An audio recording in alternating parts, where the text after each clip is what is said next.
States have to take extraordinary measures in the case of war. From the moment the war breaks out, all units of the country must continue their work with great care. If adequate measures are not taken, a sabotage can occur at any moment. In this case, the country's resources, peace, and the course of the war will be adversely affected. Basic doctrines of warfare call for intimidation operations against the various strategic points of the enemy during war. Sometimes large-scale operations and sometimes the smaller ones prevent the enemy from feeling complacent. In addition, the intimidation operations tire the enemy and keep its own troops in the dynamic state. Ukrainian troops have been conducting many intimidation operations against Russian troops since the beginning of the occupation. In this way, strategic Russian positions are successfully destroyed and Russian troops are psychologically exhausted.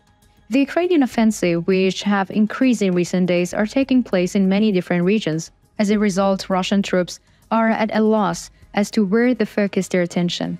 Ukrainian troops, who effectively organize operations in every region, dominate a wide geography. Ukrainian intelligence also plays an important role in these operations. In the past operation, coordinated by the Ukrainian intelligence, a Russian police station was targeted. As a result of this operation, Russian police officers were shocked. Now, if you're ready, let's examine the details of Ukraine's police station right together. According to the latest statements of the Ukrainian Security Service, a Russian police station was bombed. A resistance operation was carried out at a Russian police station near the Zaporizhia nuclear power plant in the occupied city of Enerhodar. As a result of the operation, an explosion occurred in the Russian police station.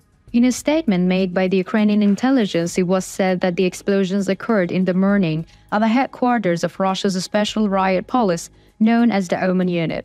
The operations of the local resistance movements, coordinated by the Ukrainian Defense Intelligence, targeted the outpost of the Russian Guard Unit Akhmat I and caused extensive damage to the outpost.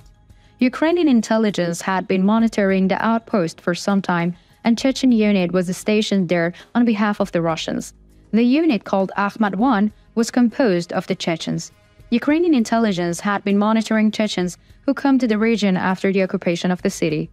The unit had previously seized a bank building and turned it into a headquarters. Ukrainian intelligence waited for the right timing for the attack, and the start of the operation was given. Images of the operation were shared by the Ukrainian authorities.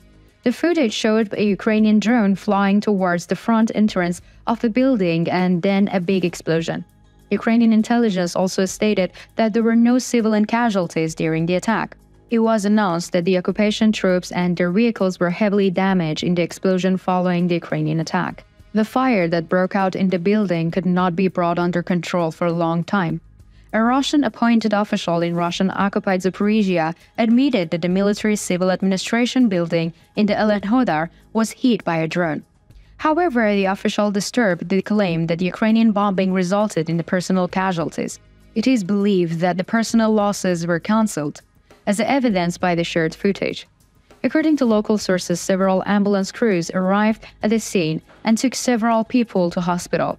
The fact that Russian authorities did not make any statements about the wounded and the dead aroused suspicion.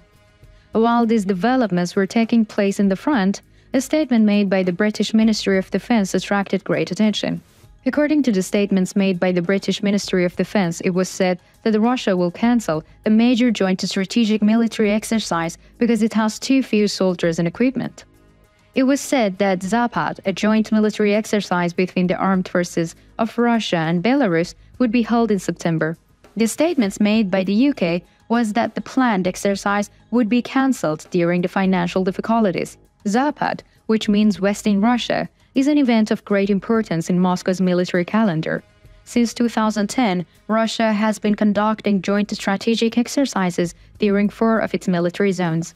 According to the UK Ministry of Defense, Russia has been holding joint strategic exercises in the west of the country since 2021. The interpretation is that Russia is trying to confront what is perceived as a threat from NATO. Zapad 2021, the largest Russian military exercise since the Soviet era, was held along the western flanks of Russia and Belarus.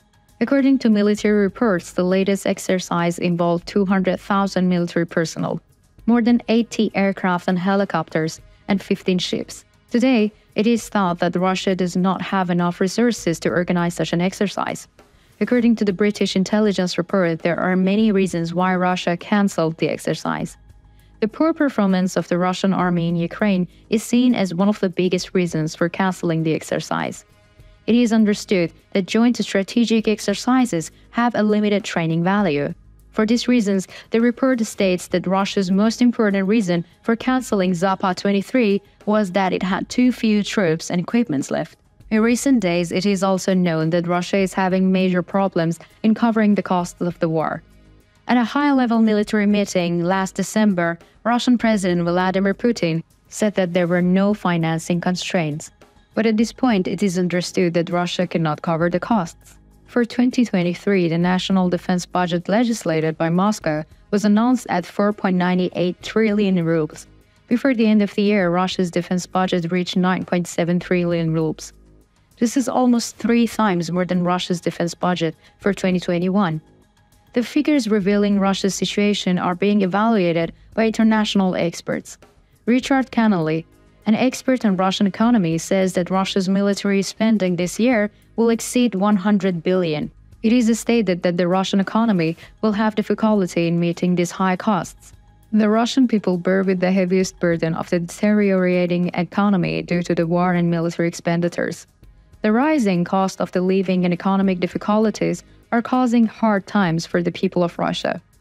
The people of Russia who are going through hard times are now waiting for a move from Moscow to improve their living standards. The Moscow administration, on the other hand, seems to have shifted its focus on the war at front. As a result of Russia's isolation in the global arena, it is becoming increasingly difficult for it to find support from its allies. Unable to get enough support from its own allies, the Moscow administration seems to have set its sights on different geographics. The Russian people and the Russian army, who are victims of the Kremlin's political moves, are also struggling to bear the burdens of the war. The next move of the Russian administration is eagerly awaited. How do you evaluate the raid of the outpost by Ukrainian intelligence? Do you think that the information obtained by Ukrainian intelligence shows a security vulnerability in the Russian army? What do you think Russia's cancellation of the upcoming exercise could be an indication of? Do you think that Russia's economy is struggling to bear the burden of the war? What do you think Moscow's economic moves could be? We care about your views. Please share them with us.